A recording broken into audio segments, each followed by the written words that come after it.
లూకాసు సువార్త 17వ అధ్యాయము 5వ వచనాన్ని నేను చదువుతున్నాను, అందరూ అనుసరించండి. మొదటి వచనం నేను చదువుతున్నా. అపోస్తలులు మా విశ్వాసము వృద్ధి పొందించమని ప్రభువుతో చెప్పగా, ప్రభువు మీరు ఆవగింజంత విశ్వాసము గలవారైతే ఈ కంబళి చెట్టును చూసి నీవు వ్రేళ్లతో కూడా పెలగింపబడి సముద్రములో నాటబడదువని చెప్పునప్పుడు అది మీకు లోబడును. ప్రభునందు ప్రియమైన సహోదరి సహోదరులారా, చదవబడినటువంటి వాక్యమును బట్టి ఒక చిన్న ప్రార్థన చేస్తా. అందరిలోనే తలలు వంచి కళ్ళు మోసుకోండి. ప్రేమ నమ్మకములు గల మా పరలోకపు తండ్రి, మీ ప్రియ కుమారుడు మా రక్షకుడైన యేసుక్రీస్తు పరిశుద్ధ నామంలో ఈ మధ్యాహ్న కాల సమయంలో ప్రియ యేసయ్యా, మీ పక్షాన నిలిచి ఉన్న నేను నిమిత్త మాత్రుని, జ్ఞానము లేని అటువంటి వాడిని నాయన, పర సంబంధమైన జ్ఞానము చేత నన్ను నింపండి. మీ హస్తములోనికి నన్ను తీసుకొనండి. మీ అభిషేకము నాపై ఉంచండి.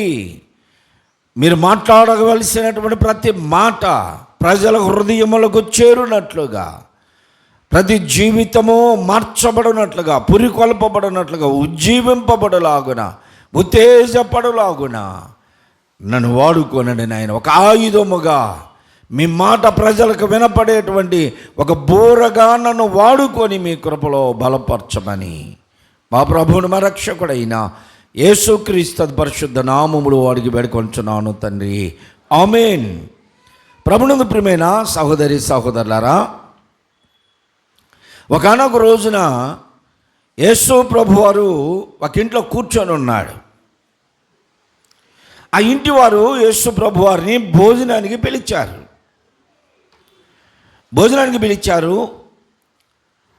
ఆ ఇంట్లో యేసు ప్రభువారు వచ్చారు. ఒక ఇంట్లో కానీ, ఒక అరణ్యంలో కానీ, ఒక పర్వతం మీద కానీ, ఒక సముద్రపు పడవలో కానీ యేసు ప్రభు ఉన్నారు అని తెలిస్తే ప్రజలు, విపరీతమైనటువంటి ప్రజలు గుంపులు గుంపులుగా వేలాది మంది తరలి రావడం మనం అన్ని సందర్భాల్లో చూస్తూనే ఉన్నాం.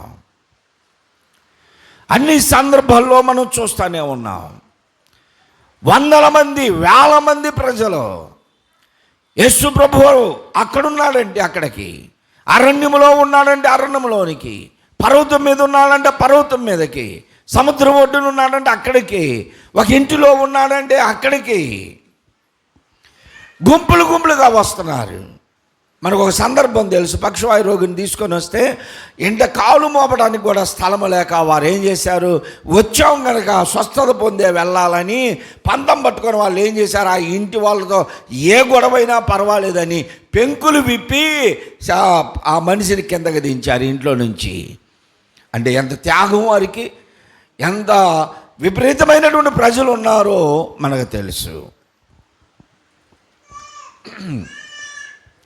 మనం ఇప్పుడు వాక్యం చదువుకున్నటువంటి సందర్భంలో యేసు ప్రభు వారు ఒక ఇంట్లో ఉన్నారు.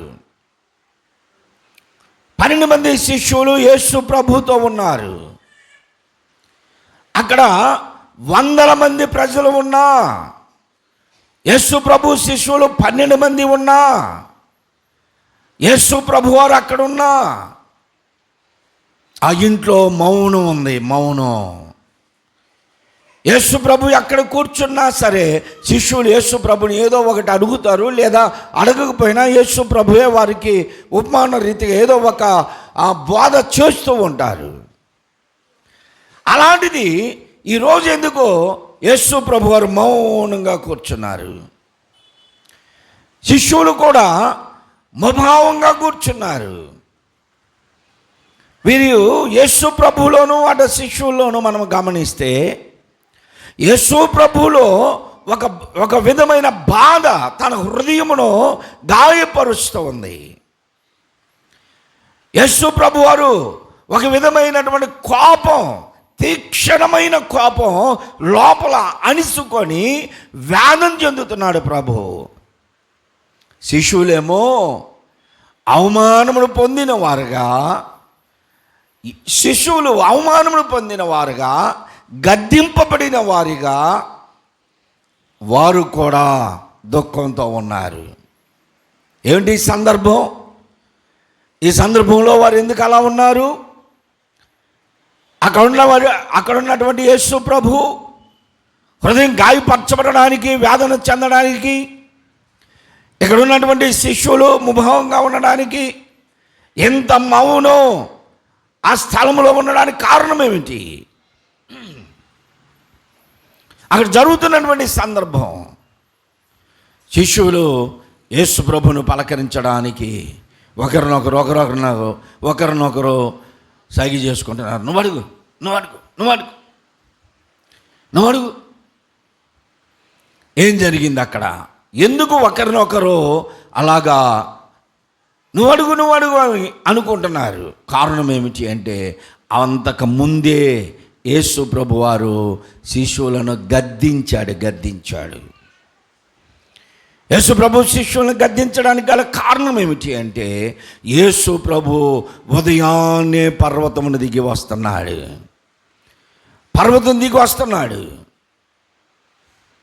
అప్పుడు అక్కడ ఏదో అల్లరి జరుగుతుంది. ఆ పర్వతం దగ్గర విస్తారమైనటువంటి ప్రజలు ఉన్నారు.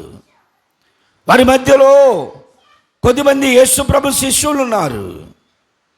అల్లరి జరుగుతుంది, అక్కడ వాదోపాదనలు జరుగుతున్నాయి. యేసు ప్రభు పర్వతం దిగి వస్తుంటే యేసు ప్రభుతో 3 శిష్యులు ఉన్నారు. ఆ 3 పేతురు, యోహాను, యాకోబులు.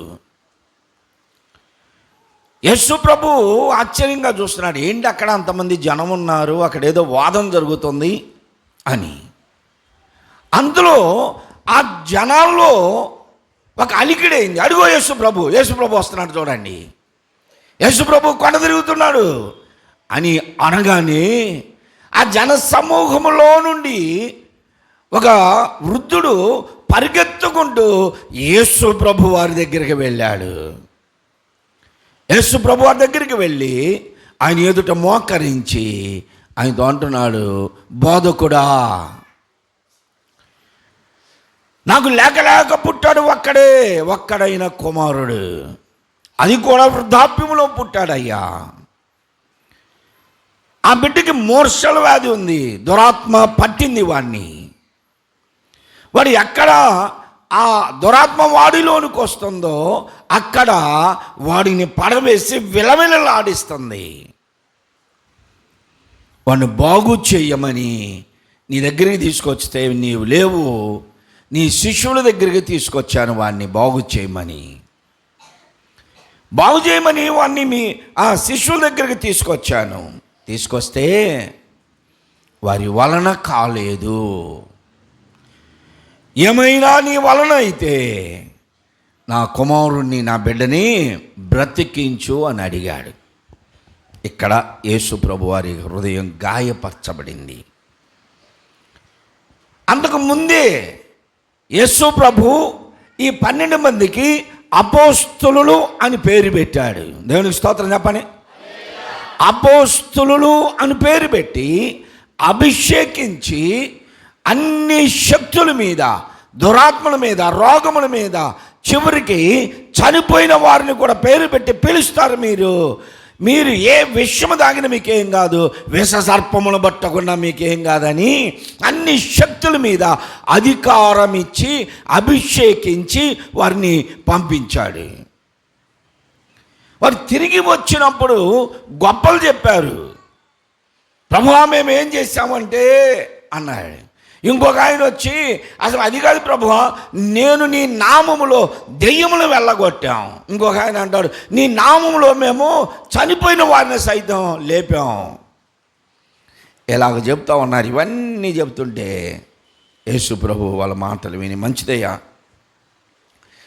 మీ పేర్లు పరలోకంలో రాయబడి ఉన్నాయని మీరు సంతోషించండి, దెయ్యములు మీకు లోబడుతున్నాయి అని సంతోషపడబాకండి. దెయ్యాలు ఒక సమయంలో లోబడతాయి, ఒక సమయంలో ఎదురు తిరుగుతాయి. ఈ వృద్ధుడు యేసు ప్రభు దగ్గరకు వచ్చి, ఏమైనా నీ వలననైతే మత్తయి సువార్త 17వ అధ్యాయంలో మనం చూస్తాం ఈ సందర్భాన్ని. అక్కడ అన్నాడు, యేసు ప్రభు వారిని బాగు చేసి ఆ బిడ్డను తీసుకొని రా అనకముందు ఈ ముసాయిని వచ్చి చెబుతున్నాడు, అయ్యా నీ శిష్యుల దగ్గరికి తీసుకొచ్చానయ్యా, నువ్వు ఉన్నావనేది వేస్తే నువ్వు లేవు, నా బిడ్డను బాగు చేయమని అతను నీ శిష్యుల దగ్గరికి తీసుకొచ్చాను. చదవండి.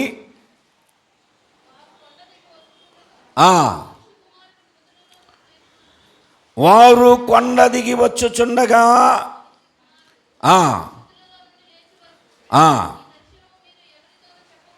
అని చెప్పాడు.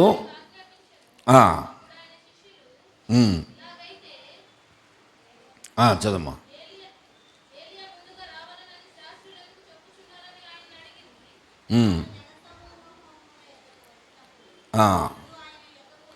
పద్నాలుగు వచ్చిన నుండి, ఒకడు ఆయన యొద్దకు వచ్చి ఆయన ఎదుట మోకాళ్ళుని, ప్రభువా నా కుమారుని కరుణింపుము, వాడు చాంద్రరోగి అయి మిక్కిలి బాధపడుచున్నాడు అనగా అగ్నిలోను నీళ్లలోను తరచుగా పడుచున్నాడు.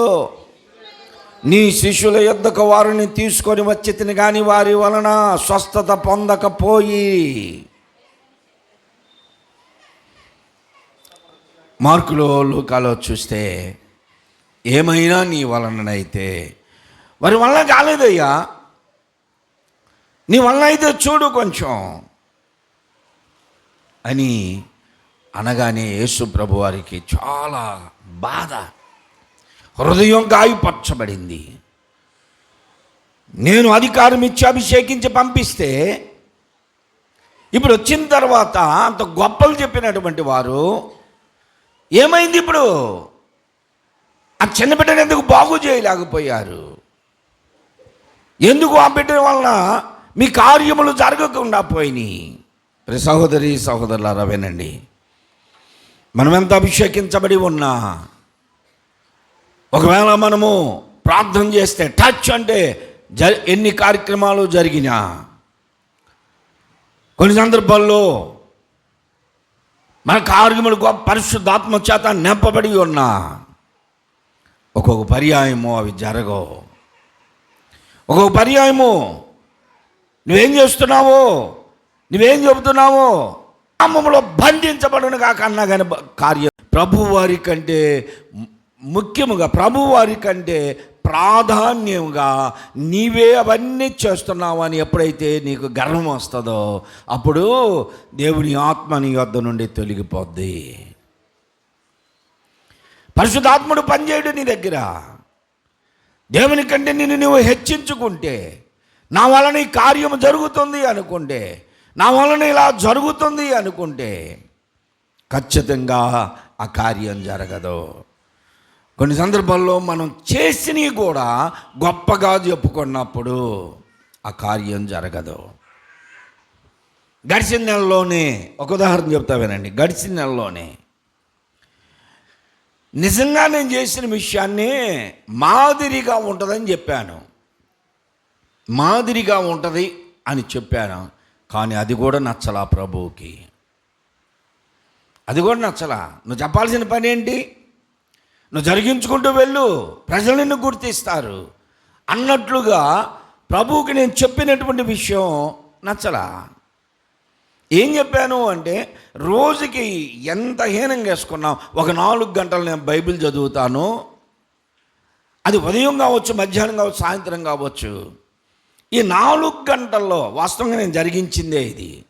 ఎడున్నప్పుడు వివాహం కాకముందు నేను చదువుకున్నటువంటి ఆ సమయం బైబిల్ మీద ఎంత టైం పెట్టానో అది నాకు తెలుసు. అదే చెప్పా, జరిగిందే చెప్పాను. కానీ గొప్పగా చెప్పుకున్నానని దేవుడు నన్ను ఆ సమయంలో వెంటనే గద్దించేశాడు. 4 గంటల బైబిల్ చదివేవాడిని కూర్చొని. ఎన్ని అధ్యాయాలు చదివేవాడిని అంటే 4 గంటల్లో 10-20 అధ్యాయాలు చదివి ఉండవచ్చు చాలామంది. కానీ ఆ 4 గంటల్లో నేను చదివేది ఒక్క అధ్యాయమే. మరలా చదువుతాను. ఒక చిన్న లైను అర్థం కాకపోతే అక్కడే చాలాసేపు చదువుతాను. దానికి అనుబంధంగా ఉన్న నిఘంటువులు తీస్తాను, దానికి అనుబంధంగా ఉన్న మరో బైబిల్ తీస్తాను, దానికి అనుబంధంగా ఉన్న రిఫరెన్స్ బైబిల్ తీస్తాను. ఇలాగా ఒకే అధ్యాయం నేను చదువుతా, గంటల తరబడి చదువుతా. చేసిన పనిని చెబితే దేవునికి నచ్చలా. నువ్వు గొప్పలు చెప్పుకున్నట్టు చెప్పుకున్నావు అన్నాడు. ఆ తరువాత చెప్తుంటే వాక్యం కూడా రారా. అందుకే ఏ రోజు నేను చేసిన పని ఏది కూడా గొప్పగా ఎప్పుడు చెప్పుకోను. నేను మాదిరికరముగా ఉండాలి. యేసు ప్రభు శిష్యులు నాకు మాదిరి. వారు వచ్చి అపోస్తలులుగా అభిషేకించబడ్డారని గర్వం వచ్చింది, వారికి అధికారం వచ్చింది, అన్ని శక్తుల మీద అధికారం ఇచ్చాడు దేవుడు అని గర్వం వచ్చేసింది. వీరు యేసు నామమును ఉచ్చరించగానే రోగములు పోతున్నాయి, దుష్టశక్తులు విడిచిపెట్టబడుతున్నాయి, చనిపోయినటువంటి వారు లేపబడుతున్నారని గర్వం వచ్చేసి వీళ్ళకి యేసు ప్రభువుకి వచ్చి చెప్పారు, ప్రభువా నీ నామమును మేము అన్ని కార్యాలు చేశామయ్యా అని. మంచిదని సంతోషపడ్డాడు. ఉదయాన్నే ఈ కార్యం జరుగుతుంది. ఈ వృద్ధుడు వచ్చాయా, నీ శిష్యుల వలన కాల ఏమైనా నీ వలననైతే నా బిడ్డను బాగు చేయి అన్నాడు. వెంటనే యేసుప్రభు వారి హృదయం గాయపరచబడింది. అరే దుర్మార్గులు నిన్నే కదరా బాగా గొప్పలు చెప్పుకున్నారు అని అనుకున్నాడేమో లోపల. బైబిల్లో లేదు, నేను అనుకోడు, చెప్తున్నా ఊరిక. నేనైతే అనుకునేవాడిని, సందకడిగా అంత గొప్పలు చెప్పారు, ఇప్పుడు ఏంటి ఇలాగైపోయారు అని అనుకునే వాళ్ళం మనమైతే. యేసు ప్రభు వారిని చూసి, శిశువులను చూసి గద్దించాడంట. ఏమని గద్దించాడు తెలుసా? విశ్వాసము లేని మూర్ఖతరము వారలారా. 17వ అధ్యాయం 15వ వచనంలో మత్తయి సువార్తలో విశ్వాసము లేని మూర్ఖతరము వారలారా. ఎంత పెద్ద కఠినమైన మాటో తెలుసా ఇది. మూర్ఖులుగా ప్రవర్తిస్తున్నారు. ఈ తరము మూర్ఖతరం. ఈ మూర్ఖతరంలో మీరు కూడా కలిసిపోయారు. ఈ తరంలోనే మీరు కలిసిపోయి ఏదో పెద్ద ఇంటికి మెడ గోసుకుపోతుంది.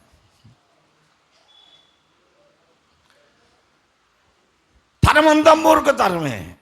మూర్ఖులుగా మాట్లాడేవారి తరంలో ఉన్నాం మనం. ఎవరు మాట్లాడినా సరే, ఎవరికి నువ్వు మంచి చెప్పినా వాళ్ళు మంచిని గ్రహిస్తారా?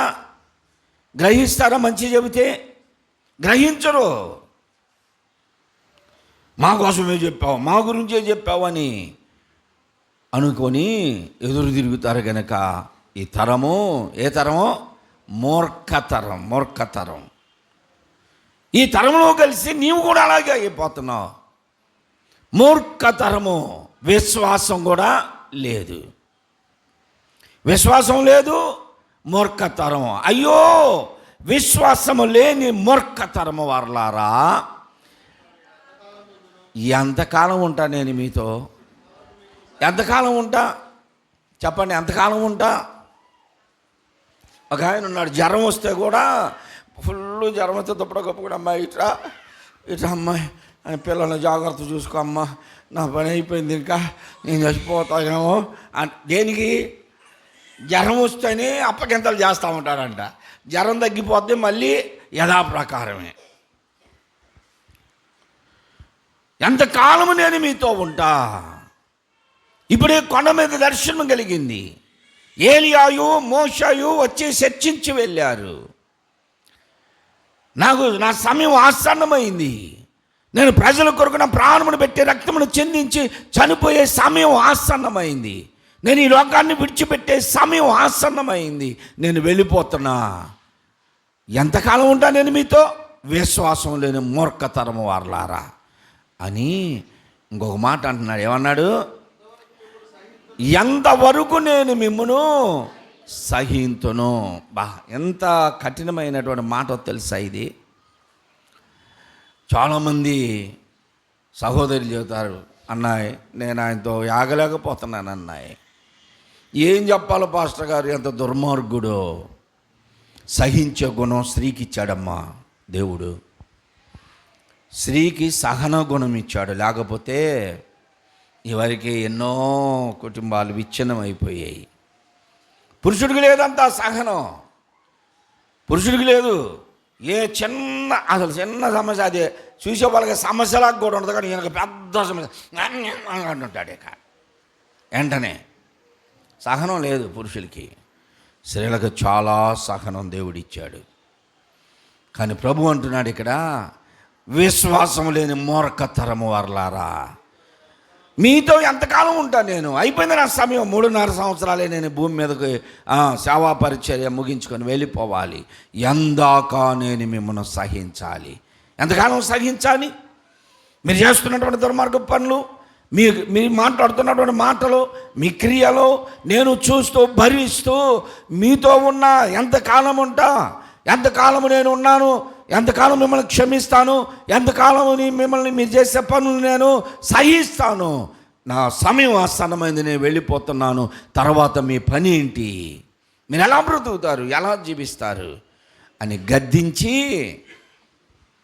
అతను ఏమన్నాడు, నీ శిశువుల వలన కాల ఏమైనా నీ వలననైతే అన్నాడు. అక్కడ చాలా బాధేసింది ప్రభువుకి. వాళ్ళకి చేత కాలేదే, నీకు కూడా ఏమైనా చేత అయితే చెయ్యి. వెంటనే యేసు ప్రభు ఆ బిడ్డని తీసుకురా అన్నాడు. ఆ బిడ్డని తీసుకురా. వెంటనే ప్రార్థన చేశాడు, స్వస్థపరిచాడు. ఆ బిడ్డను పంపించి ఇప్పుడు ఈ ఇంట్లోనికి వచ్చి కూర్చున్నాడు. ఆ ఇంట్లోకి వచ్చి కూర్చున్నాడు. ఆ ఇంట్లో కూర్చొని ఇప్పుడు చెబుతున్నాడు, ఆ ఇంట్లో కూర్చోంటే చదివాయా,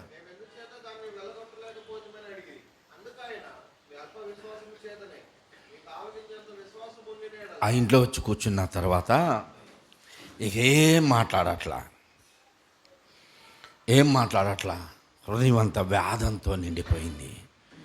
ఈ పరిస్థితి మనందరికీ తెలుసు.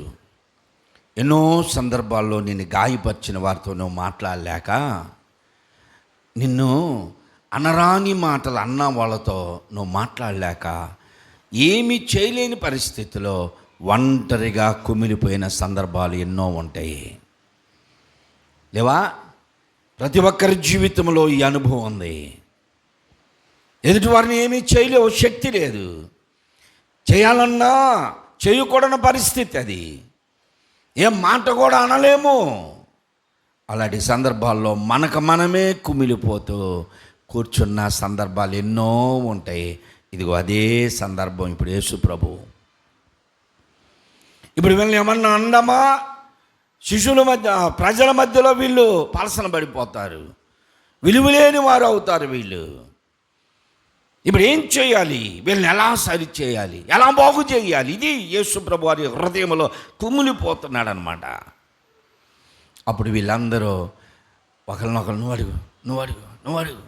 మాట్లాడు, నువ్వు. యేసు ప్రభు అలాగనే మౌనంగా ఉంటే ముక్కుమ్మడిగా వచ్చి యేసు ప్రభుతో అంటున్నారు, ప్రభువా, అయ్యా, మేమెందు చేత కార్యం చేయలేకపోయాం. నువ్వు అధికారం ఇచ్చావు, మాకు అభిషేకం ఇచ్చావు, అపోస్తలులను పేరు పెట్టావు, ఎన్నో కార్యాలు చేసి వచ్చాం, మేము అద్భుతములు చేశాం, సూచక్రియలు చేశాం, ఆశ్చర్యమైన కార్యాలు చేసి వచ్చాం. ఎందువలన మేము ఆ కార్యం చేయలేకపోయాం? శిష్యులు అడిగారు. ప్రియ సహోదరి, సహోదరుడా, నువ్వెన్నో గొప్ప కార్యాలు చేసి ఉండొచ్చు. నువ్వు ప్రార్థన చేస్తే కడుపులు నొప్పులు పోయినాయి, కాళ్ళు నొప్పులు పోయినాయి. నువ్వు ప్రార్థన చేస్తే ఎన్నో అద్భుతాలు జరిగినాయి. నువ్వు ప్రార్థన చేస్తే ఎన్ని గొప్ప కార్యాలు జరిగినాయి. కానీ ఏదో ఒక సమయంలో నీ ప్రార్థన పనికి రాదు. మేము చూసాం కల్లార బీడీ కాలేజీలో ఒక పెద్ద సేవకుడు, అప్పుడే పేరెన్నికలోకి వస్తున్నాడు, మన గుంటూరు పట్టణంలో ఉన్న పెద్ద సేవకుడు చనిపోయాడు. ఆయన ప్రార్థన చేస్తే ఒక పక్షవాయు రోగిలాగా యవనస్తుడు జొల్లు కార్చుకుంటా తెచ్చారు, ప్రార్థన చేస్తున్నాడు. ఎంతసేపు చేసినా అతనికి ఏం కాలేదు, అక్కడ కూర్చోబెట్టండి అన్నాడు. వీళ్ళందరికీ ప్రార్థన చేస్తా ఆ గేటు దగ్గరికి వచ్చాడు, అటు నుంచి అటు వెళ్ళిపోయాడు. ఎల్ఈఎం గ్రౌండ్లో మేమున్నాం ఎదురుగా. అనేక మందిని పిలిచాడు ఆయన. గుండె నొప్పి, కిడ్నీలు పాడైన వారు, ఊపిరితిత్తులు పాడైన వారు, అనారోగ్యాలతో ఉన్నవారు రండి స్టేజ్ మీదకి అన్నాడు. అందరూ వచ్చారు. అందులో మన విశ్వాసులు 2 ఉన్నారు. ఆయన ప్రార్థన చేశాడు. వెంటనే కచ్చిప్ తీసుకొని పైనుంచి కిందకు దుడిచాడు. ఇప్పుడు చెప్పండి అంటే ఈ చెప్పిన వాళ్ళలో ఈ అమ్మాయి కూడా ఉంది. ఇంతకుముందు కంటే నేను ఇప్పుడు బాగున్నాను, నేను బాగయ్యాను అని. ఇది చాలా వ్యత్యాసం అన్నమాట. స్వస్థత పొందిన తర్వాత నీ దగ్గర జబ్బు లేదని ఎవరు చెప్పాలి? వైద్యులు చెప్పాలి. పరీక్షలు చేసి, రక్త పరీక్షలు, స్కానింగ్లు చేసి, ఇంతకుముందు నీ దగ్గర జబ్బు ఉంది, ఇప్పుడు ఏమీ లేదే అని వాళ్ళు చెప్పాలి. అది సర్టిఫికేట్. వీళ్ళు ప్రార్థన చేయగానే వెంటనే నిలబడి ఇప్పుడు నాకేమీ లేదు అని చెప్పింది. సంతోషపడ్డాం. సరే, నేను ప్రార్థన చేస్తే స్వస్థపడలేదు, ఇక్కడన్నా స్వస్థత పడ్డారు పిల్లలు అని సంతోషపడ్డా. ఆ మీటింగ్లు అయిపోయిన తర్వాత 8వ రోజునో 9వ రోజున ఆ అమ్మాయి చనిపోయింది. విచారకరమైనటువంటి విషయాలు, దేవునికి అవమానకరమైనటువంటి విషయాలు. రోజు ప్రార్థన చేస్తే అద్భుతాలు జరుగుతాయి అని కాదు, రోజు మనం ప్రార్థన చేస్తే ఆశ్చర్యమైన కార్యాలు జరుగుతాయి అని కాదు. ఏదో ఒక రోజున ఏదో ఒక వ్యక్తిలో దేవుడు గొప్ప కార్యములు జరిగిస్తాడు అంతే. దేవునికి స్తోత్రం. నీ ప్రార్థనైనా నా ప్రార్థనైనా ఎప్పుడూ నిరంతరాముగా జరగవు అద్భుతాలు. అందుకనే బైబిల్లో చెప్తాడు, సునేము పట్టణములో ఆ ఒక్కాకే దేవుడు అద్భుతం చేశాడు. ఎంతమంది ఉన్నారు? అలాగూ చూసుకుంటూ వెళితే ఎరుకోలు ఎంతోమంది గుడ్డివారు ఉన్నారు, ఒక్కడే బాగుపడ్డాడు. అలాగూ వెళుతూ ఉంటే ఎంతోమంది కుష్ఠరోగులు ఆ ప్రాంతంలో ఉన్నారు. ఎందుకని? ఒక్కడే నయమాను స్వస్థత పొందాడు. దేవుడు ఎవరి పట్ల కార్యాలు చేయాలో, ఎప్పుడు చేయాలో అది దేవునికే తెలుసు. ఇప్పుడు వీళ్ళు వచ్చి అడుగుతున్నారు, ప్రభువా మమ్మల్ని క్షమించే, సారీ ప్రభువా మాతో మాట్లాడు ప్రభువా, అయ్యా నువ్వు అట్టుంటే బాగాదు ప్రభువా, మా మాటిని ప్రభు అని బతిమలాడుతున్నారు. ఏంటి చెప్పండి అంటే, మేము ఎందువలన కార్యం చేయలేకపోయాం అంటే ప్రభు అంటున్నాడు, మీ అల్ప విశ్వాసము చేతనే మీరు చేయలేకపోయారు. అంటే ఇప్పుడు వాళ్ళు వచ్చి ప్రభువా నిజమేనయ్యా, మేము గొప్పలు చెప్పుకున్నామయ్యా, ప్రార్థన లేని జీవితం అయ్యా, అద్భుతాలు చేయడానికి ముందున్నాం, ఆశ్చర్యమైన కార్యాలు చేయడానికి ముందున్నాం, స్వస్థత కార్యాలు చేయడానికి ముందున్నాం, ప్రార్థన చేయడానికి కొండ మీదకి వెళ్దామంటే మేము రాలేకపోయాం. రావడానికి మాత్రం ఆల్నైట్ ప్రేయర్ రోజు ఫోటో వచ్చేసిందన్న, అబ్బో ఇంకెందుకులే, కావాలని నా ముందు ఒక ఆయన ఇటు తీసి డబ్బా తీసి పొద్దున్నే అంటుంటాడు. ఏమైంది అంటే సాయంత్రం ఆల్నైట్ ప్రేయర్, దానికి ఎగ్గొట్టడం కోసం. కొంతమందికి ఆల్నైట్ ప్రేయర్ రోజే అనారోగ్యం వచ్చింది. మిగతా రోజుల్లో పనున్నా లేకపోయినా ఖాళీగానే ఉంటారు, కానీ ఆల్నైట్ ప్రేయర్ రోజే అలసిపోయినట్టు ఉంటారు. మరి తెల్లారు బాగానే ఉంటారు. ఆల్నైట్ ప్రేయర్కి మాత్రం ప్రజలు రారు. అల్ప విశ్వాసులు, అవిశ్వాసులు, విశ్వాసం లేని మూర్ఖతరం వారు. కాబట్టే ఏ కార్యం చేయలేరు వారు. విశ్వాసమే లేదు వీళ్ళకి, మాటల్లోనే విశ్వాసం ఉండదు. మాట్లాడే మాట జరిగిద్దంటావా, నిజమేనంటావా, మాటల్లోనే విశ్వాసం ఉండదు వీళ్ళకి. అలాగున యేసు ప్రభు అంటున్నాడు, విశ్వాసం లేని మూర్ఖతరము వారలారా, ఎందాక నేను మిమ్మల్ని సహించాలి, ఎంతకాలం నేను మీతో ఉంటా అంటే వాళ్ళు అడిగారయ్యా ఎందుకు మేము ఈ కార్యం చేయలేకపోయాం అంటే, ఉపవాస ప్రార్థన వలన తప్ప మరి దేని ద్వారా మీరు ఇది చేయలేరు. అసలు ముందు ప్రార్థనే లేదు, ఇక ఉపవాస ప్రార్థన ఏముంటుంది? కొంతమంది ప్రార్థనకు రావాలనే మనస్సు ఉంటే, ఆశ ఉంటే, ఆసక్తి ఉంటే, ఈరోజు ఉపవాస ప్రార్థన నేను వెళ్ళాలి అనుకుంటే ఆ రోజు అసలు టాబ్లెట్ వేసుకోబాకు, షుగర్ 450 ఉందన్న, అందుకని రోజు నువ్వు మెక్కుతున్నా దానికే షుగర్ పెరుగుతుంది. ఆ ఒక్కరోజు ఆపినందుకు కాదు షుగర్ పెరిగేది, ఆ ఒక్కరోజు ఆగినందుకు కాదు. ఎన్నిసార్లు గొడవలు ఇద్దరికి అవి అడుగురు టాబ్లెట్ వేసుకుంటే కూడా వేసుకోని వాళ్ళు ఎంతమంది లేరు. ఉపవాస ప్రార్థన రోజు గుర్తొచ్చింది వీళ్ళకి.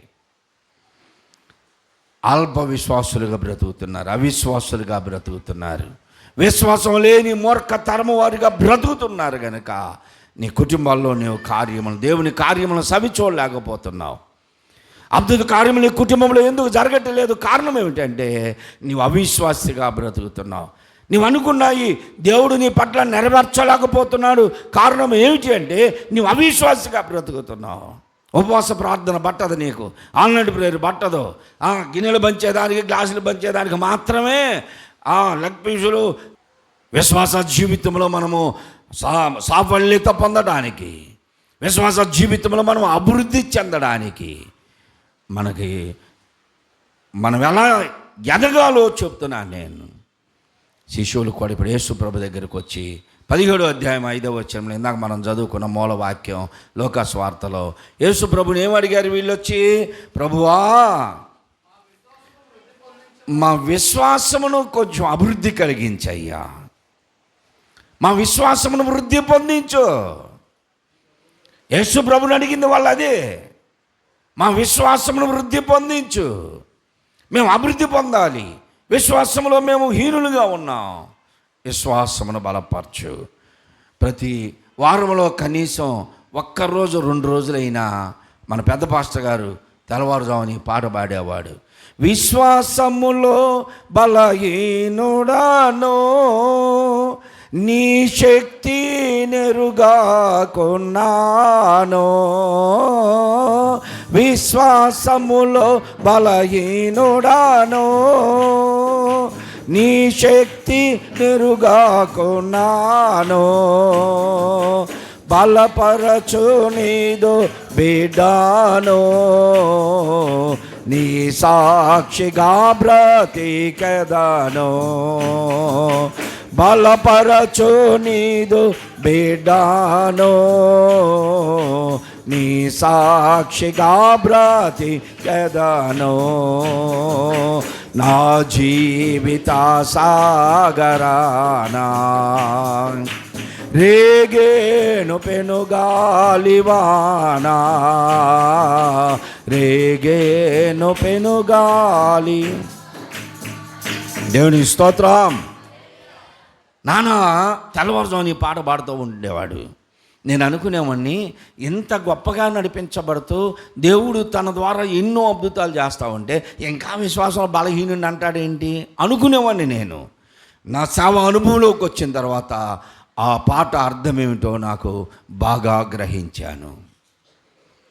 ఏ రోజుకు ఆ రోజే బలహీనులు మనం. మాటలు మనల్ని బలహీనులు చేస్తుంది, మన క్రియలు మనల్ని బలహీనులు చేస్తుంది. ఒకవేళ అలాగూ లేకపోయినా మనం పరిశుద్ధులుగా మన జీవితాన్ని కాపాడుకుంటున్నా దేవుని సన్నిధానమును మనం ప్రార్థించి పొందిన శక్తి ఆ దినమున మన సేవకి సరిపోద్ది. సేవకు సరిపోయింది. తర్వాత మరలా మనం ఖాళీ అయిపోయాం.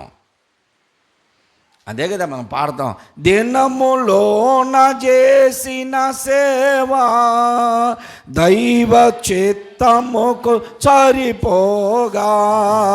దినములోన చేసిన సేవా దైవ చిత్తముకు సరిపోవా.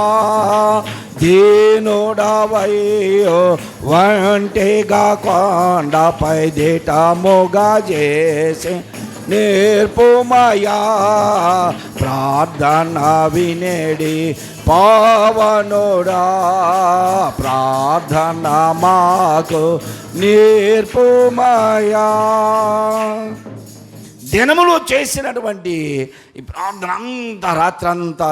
అందుకే యేసు ప్రభు వారు ఎవరి ఇళ్ళక వారు వెళ్ళిరి, యేసు ఒలీవల కొండకు వెళ్ళాను అని మనం చదువుతాం. ఎంత ఆశ్చర్యం తెలుసా. పగలంతా పరిచర్య చేసే ప్రజల్లో సాయంత్రం అయ్యేసరికి ఆయన ద్వారా అద్భుతములు పొందినవారు, ఆహారము తిన్నవారు, స్వస్థతలు పొందినవారు అందరూ సంతోషపడతా ఇళ్ళకి బయలుదేరతారే కానీ ఒక్కళ్ళన్న యేసు ప్రభువుని మా ఇంటికి రాయ్యా, ఈరోజు మా ఇంట్లో ఉందో రాయ్యా అని పిలిచిన వాళ్ళు లేరు. అందుకని ఆయనకి స్థానం లేదు, ఎక్కడ స్థలము లేదు గనక ఆయన ప్రతి రాత్రి ఒలీవల కొండకెళ్ళి రాత్రంతా గడిపేవాడు. రేపటి కొరకు ఆయన శక్తిని పొందేవాడు.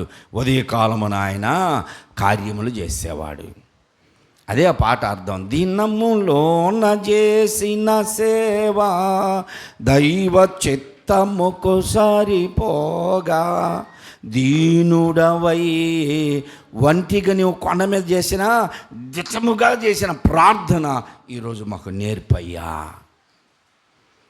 నా సేవానుభవంలోనికి వచ్చిన తర్వాత నాకు అర్థమైంది, నానెందుకు ఆ రోజున ప్రతి వారంలో ఒక్కసారైనా 2 సార్లు అయినా ఈ పాట పాడేవాడు. విశ్వాసంలో బలహీనుని నేను, నీ బలమును నాకు ధరింపచేయి, నీ ఆత్మ పూర్ణతనాలోనికి తీసుకొనిరా అని ప్రార్థన చేసేవాడు. మరలా అలాగనే మాకు నేర్పించేవాడు. తెల్లవారుజామున లేచి ప్రార్థనలో కూర్చుంటే ప్రార్థనలో స్తుతి అర్పణలు అయిపోయిన తర్వాత పాట ఎత్తేవాడు. ఆ పాట ఏంటో తెలుసా? నీ స్వరము వినిపించు ప్రభువా, నీ దాసుడాలకించు. అంత మెలోడీగా పాడేవాడు, దీనంగా పాడేవాడు. నిజంగా ఇప్పుడు నేను ఒబీడియన్స్లో ఉన్నానయ్యా, నీకు లోబడిపోయాను. నీ స్వరము వినిపించు ప్రభువా, నీ దాసుడాలకించు. ఆ పాడుతూ ఉంటే నిజంగా దేవుని దర్శనం కలిగినట్లుగా మేము ఫీల్ అయ్యేవాళ్ళం. దేవునికి స్తోత్రం. ఉదయమున లేచి నీ స్వరము వినుట మాకెంతో మాధుర్యము. ఉదయమున లేచి నీ స్వరము వినుట మాకెంతో మాధురము. దినమంతటి కొరకు నన్ను సిద్ధపరచి రక్షించు ఆపదల నుండి, రక్షించు ఆపదల నుండి. నీ స్వరము వినిపించు ప్రభువా, నీ దాసుడాలకించు. నీ స్వరము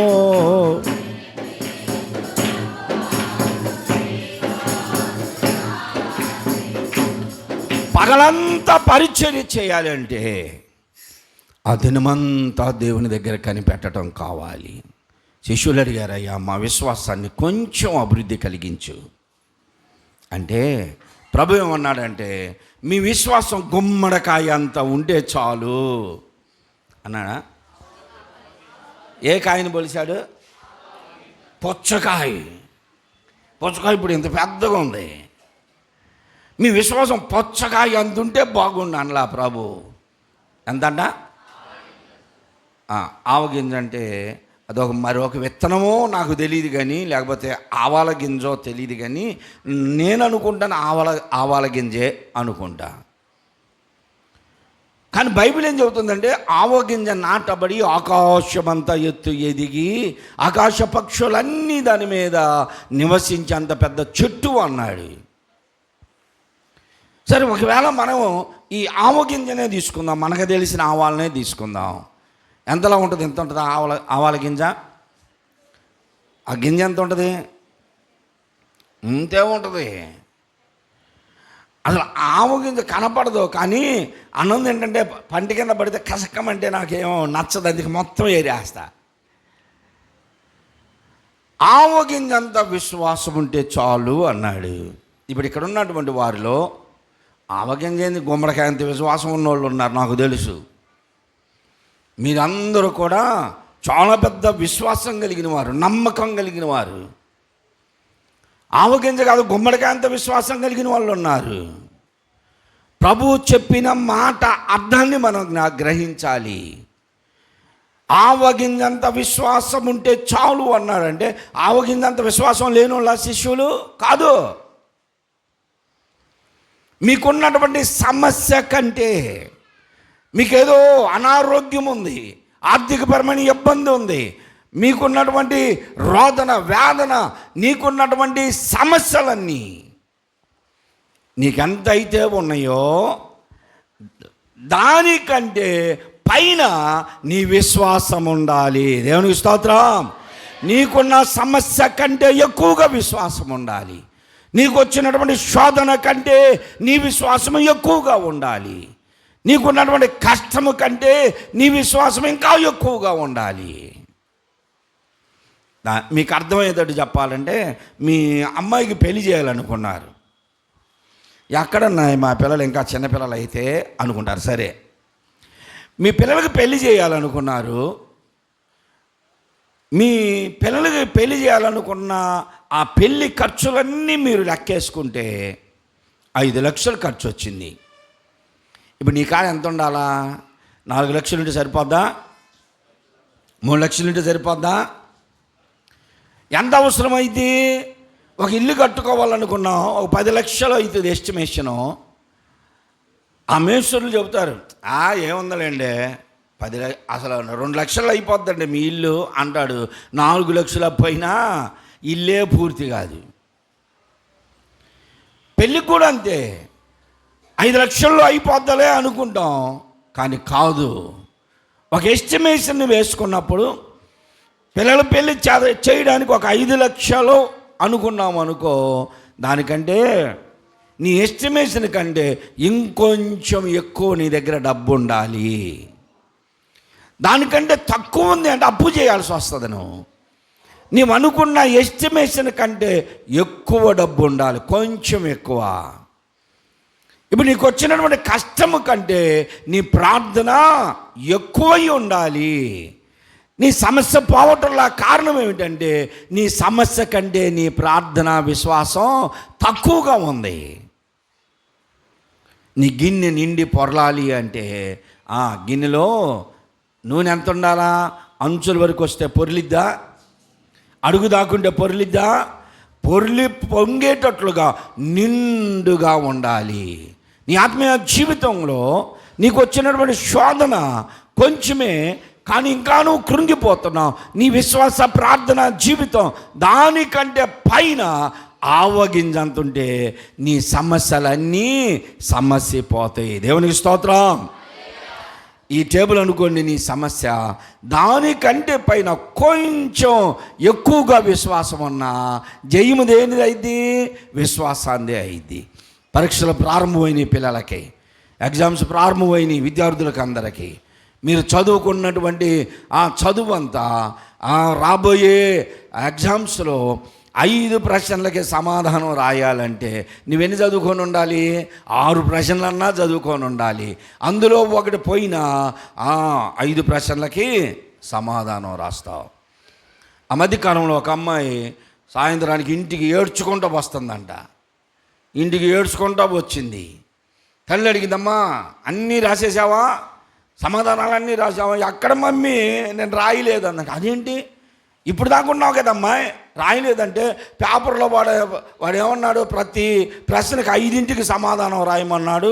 5 కాలేదని నేను కూర్చున్నాను మమ్మీ, 5 గంటలకు వచ్చి పేపర్ లాక్కపోయాడు. అంటే దాంట్లో ఏముంది? ప్రతి ప్రశ్నకి 5ంటికి, అంటే వాడు 6 7 ఇచ్చాడు, 5 ప్రశ్నల కన్నా సమాధానం రాయమన్నాడు. కానీ ఈ అమ్మాయికి ఏం అర్థమైంది? 5 గంటల దాకా ఉండి రాయమన్నారని 5ంటి దాకా పేపర్ పట్టుకొని చూస్తూనే ఉందంట. 5 గంటలకు వాళ్ళు వచ్చి ఇటు అమ్మాయి అని రాకపోయారు. ప్రతి ప్రశ్నకి 5ంటికి రాయమంటే 5 గంటల దాకా కూర్చోమని కాదు. నీ విశ్వాసం ఆవగింజంత ఉండాలంటే అసలు ఎక్కువ విశ్వాసం ఉండాల్సిన పని చిన్న విశ్వాసం ఉంటే చాలని కాదు. నీకున్న సమస్య కంటే ఎక్కువగా ఆవగింజంత అన్నం ఉండాలి నీకు విశ్వాసము. అప్పుడు నీవు ప్రతి సమస్యలో నుండి బయటకు వస్తావు, ప్రతి కార్యము నుండి నీవు జయమును పొందుతావు. దేవుడి మాటలు దీవించునుగాక. ఆమేన్. అందరు లేచి నిలబడండి, అందరూ లేచి నిలబడండి. మన సమస్యలు పరిష్కరించబడడానికి మన విశ్వాసము వృద్ధి పొందాలని ప్రభువుని అడుగుదాం. అందరు లేచి నిలబడండి. ఈ మధ్యాహ్న కాల సమయంలో విన్నటువంటి వాక్యమును బట్టి ప్రార్థన చేద్దాం. ఈ సమయంలో ప్రభువుతో మాట్లాడదాం. శిశువులు యేసు ప్రభు దగ్గరకు వచ్చి మా విశ్వాసమును వృద్ధి పొందించు ప్రభు అని అడుగుతున్నారు. అందరు కళ్ళు మూసుకోండి, అందరు కళ్ళు మూసుకోండి. నీ విశ్వాసం ఎంతవరకు ఉందో అసలు ఉందే ఆవగింజంతా, లేకపోతే నీ సమస్య కంటే ఎక్కువ ఆవగింజంత ఉందా? నీ కష్టం కంటే ఆవగింజంత ఎక్కువ ఉండాలంటున్నాడు. నీకు ఉన్నటువంటి ఆర్థికపరమైన ఇబ్బంది కంటే నీ విశ్వాసము ఎక్కువగా ఉండాలి. అప్పుడు అభివృద్ధి పొందుతావు. ప్రభుని అడుగుతున్నాడు. ఒకవేళ లేదా ప్రియ సహోదరుడా, సహోదరి, విశ్వాసంలో బలహీనులుగా ఉన్నావా? విశ్వాసంలో నీవు తేలిపోయేటట్లుగా ఉన్నావా? అలాగైతే ఇప్పుడే ప్రభుని అడుగు. శిష్యులు అడిగారు, ప్రభు మా విశ్వాసమును వృద్ధి పొందించయ్యా అని అడిగారు. మా విశ్వాసమును వృద్ధి పొందించయ్యా అని అడిగారు. అలాగనే అడుగు ప్రభుని. ప్రభు మా విశ్వాసమును వృద్ధి పొందించు. విశ్వాసంలో బలహీనులుగా ఉన్నామయ్యా, మా విశ్వాసాన్ని వృద్ధి పొందించయ్యా అని అడుగు. ప్రభు నీ విశ్వాసాన్ని వృద్ధి పొందిస్తాడు. నీ స్వరమో వినిపించు ప్రభువా. పాట పాడుతూ ఉండగా కానుకలు సమర్పించేవారు కానుకలు సమర్పించండి. నీ స్వరమో వినిపించు ప్రభువా, నీ దాసుడాలకించు. ఉదయమునా లేచి నీ స్వరము వినుట నాకెంతో మాధుర్యము. మహిళ తీసుకొని పాడండి. ఉదయమునా లేచి నీ స్వరము వినుట నాకెంతో మాధురము. దినమంతటి కొరకు నన్ను సిద్ధపరచి రక్షించు ఆపదల నుండి, రక్షించు. నీ స్వరము వినిపించు ప్రభువా, నీ దాసుడాలకించు. నాతో మాట్లాడు స్పష్టముగా ప్రభువా, నీ స్వరము నా కోరాకే. నాతో మాట్లాడు స్పష్టముగా ప్రభువా, నీ స్వరము నా కోరాకే. నీతో మనుషులతో సరిచేసుకుందు నీ వాక్యము ద్వారా, నీ దివ్య వాక్యము ద్వారా. నీ స్వరము వినిపించు ప్రభువా, నీ దాసుడాలకించు. నీ స్వరము వినిపించు ప్రభువా. కానుకలేసేవారు లైన్లో వచ్చాలండి. భయభీతులాలో తుఫానులాలో నీ స్వరము వినిపించుము.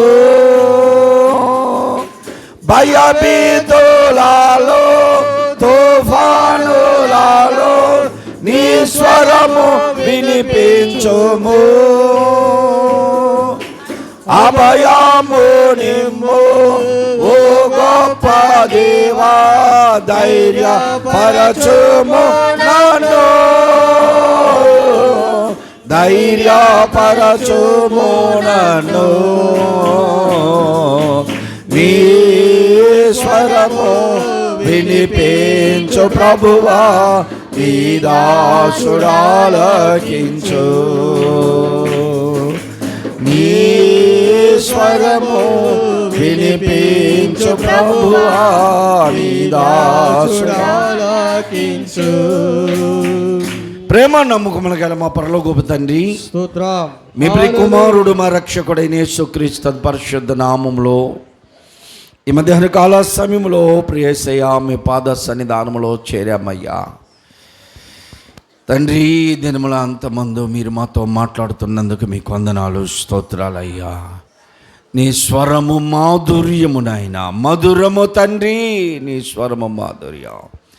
ఆ మాధుర్యమును సవి చూసినటువంటి వారికే, ఆ గొప్ప ఆనందము అనుభవించిన వారికే తెలుసు నాయన.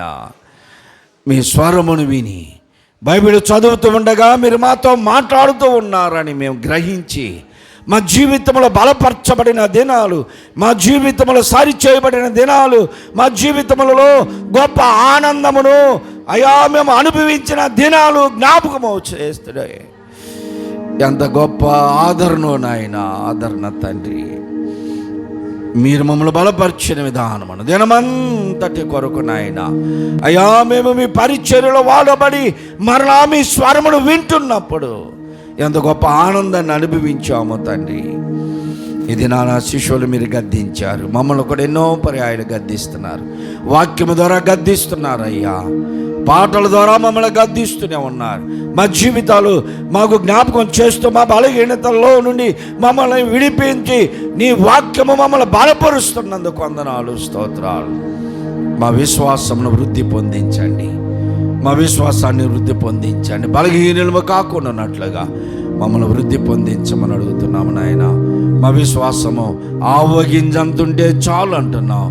కంబళి వృక్షమంతా సమస్య అయినా, కంబళి వృక్షమంతా శోధనలైనా, కంబళి వృక్షమంతా కష్టాలైనా, కంబళి వృక్షమంతా అనారోగ్యములైనా, ఆవగింజంత విశ్వాసం ఉంటే అవన్నీ కూడా నీ నామము ఉచ్చరింపగా శక్తిని బట్టి అవన్నీ దూరపరచబడతాయి అని మీరు తెలియజేస్తున్నారయ్యా. ఎన్నో అనుభవించాము తండ్రి. మా సమస్యల కంటే ఎక్కువగా మేము ఆత్మీయులుగా బ్రతుకున్నట్లుగా సహాయం దయచేయండి. ఈ దినాన వాక్యం ద్వారా మాతో మాట్లాడినందుకు వందనాలు, స్తోత్రాలయ్యా. అయ్యా ఇదిగో చదవబడిన వాక్యము, వివరించబడిన వాక్యము నా వలె ఎంతమంది హృదయాలలో నాయనా అయ్యా మరి తృప్తికరముగా ఉన్నారు, వారందరూ వాక్యానందము చేత తిరిగి వెళ్ళినట్లుగా సహాయం దయచేయండి. ఆ బిడ్డను బాగు చేసి తండ్రికి అప్పగించి శిశువులను గద్దించి వారి విశ్వాసమును బలపరిచారు. ఆ రీతిగా ఇది నాన్న మమ్మల్ని కూడా మీరు స్వస్థపరచండి అయ్యా. అనారోగ్యులుగా ఉన్న వారిని మీరు ముట్టండి, స్వస్థపరచండి, సంపూర్ణమైన ఆరోగ్యమును దయచేయండి. సమస్యల్లో ఉన్న వారికి విడుదల కలిగించండి నాయన. అనేక మంది ఆర్థికపరమైన ఇబ్బందుల్లో ఉన్నారు అయ్యా. నజరేయుడైన యేసు శక్తి కలిగిన నామములో ప్రతి సమస్యకి పరిష్కారమును కలిగించండి నాయన. ప్రతి అనారోగ్యమును ముట్టండి నాయన. ప్రతి ఆర్థికపరమైన ఇబ్బందికి పురోగతి కలిగించమని అడుగుచున్నాం. అభివృద్ధి కలిగించండి, మీ కృపలో బలపరచండి. చేరి వచ్చిన ప్రతి ఒక్కరిని బట్టి ప్రార్థిస్తున్నా. 10th క్లాస్ విద్యార్థులు, ఇంటర్మీడియట్, డిగ్రీ, పీజీలు చేస్తున్న విద్యార్థులు, ఎల్కేజీ నుంచి పీజీ వరకు ఉన్న విద్యార్థులు అనేక మంది ఉన్నారయ్యా. వారికి ఉన్నటువంటి భయం నుండి విడిపించండి. ఎగ్జామ్స్ల మధ్య జ్ఞాపశక్తిని దయచేయండి. అనారోగ్యాల నుంచి విడిపించండి నాయన. ఈ సంవత్సరం 10వ తరగతి చదువుతున్న అవినాష్ను బట్టి, బబులుని బట్టి ప్రార్థిస్తున్నాం అయ్యా. మంచి మార్కులతో పాస్ అవున్నట్లు సహాయం దయచేయండి అయ్యా. ఇంకనో మా సంఘాల్లో ఎంతో మంది ఉన్నారయ్యా, వారందరిని బట్టి ప్రార్థిస్తున్నాం. మీ కృపలో వారిని బలపరచండి. ఆ రీతిగా మా తండ్రి ఈ సాయంత్రం పాంప్లెట్స్ పంచబోతూ ఉండగా ప్రతి గృహాల్లో ఆ పేపర్ చూసి అనేక మంది ఆకర్షించబడి మీ సన్నిధానముడికి వచ్చినట్లుగా సహాయముడు దయచేయండి నాయన.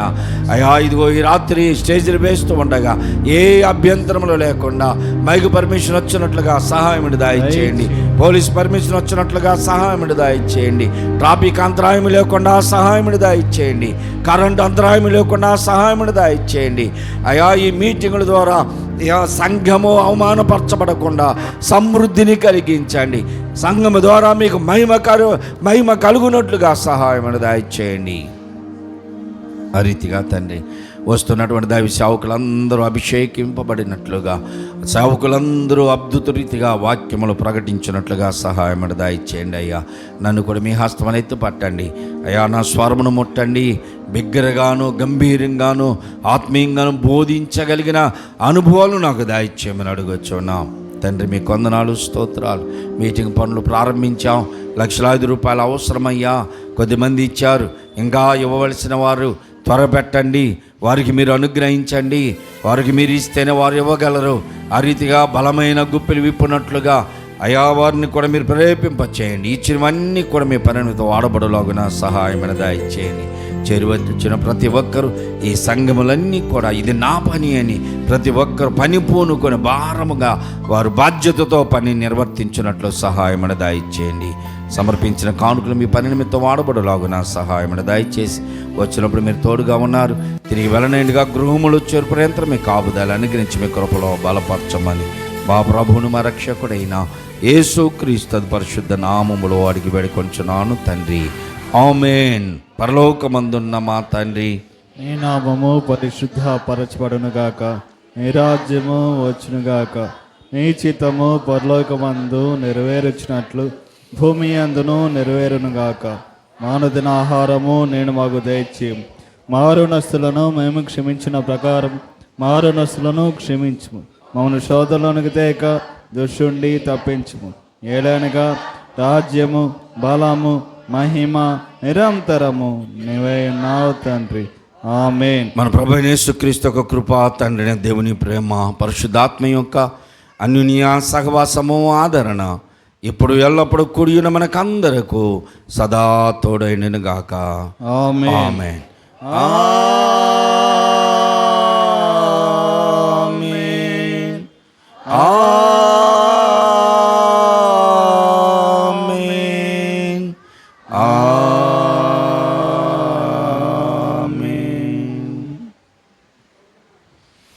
అందరి కొరకు, అన్ని సమస్యల కొరకు ప్రార్థన చేసాం, అవసరతల కొరకు ప్రార్థన చేసాం.